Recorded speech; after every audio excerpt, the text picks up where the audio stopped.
We're going to continue looking today at the golden calf, but at the consequences of the sin of the people.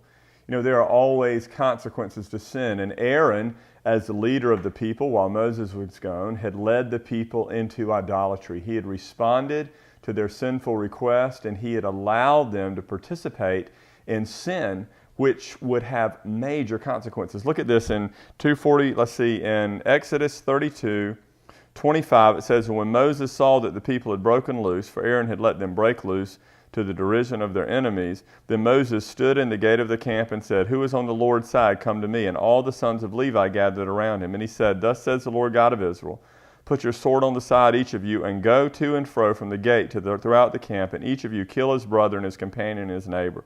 And the sons of Levi did according to the word of Moses, and that day about 3,000 men of the people fell. And what you have here is Aaron says, Moses says, who is on the Lord's side? And the sons of Levi gather around. They were the ones who were not willing to participate in this idolatry. And that day, as a result of sin, the sons of Levi were asked to kill brother, cousin, and friend. In other words, where's your allegiance? Is your allegiance with God? Is your allegiance with man? You know, if you track this back a little bit, what would it have been that would have caused Aaron to allow such an event to take place?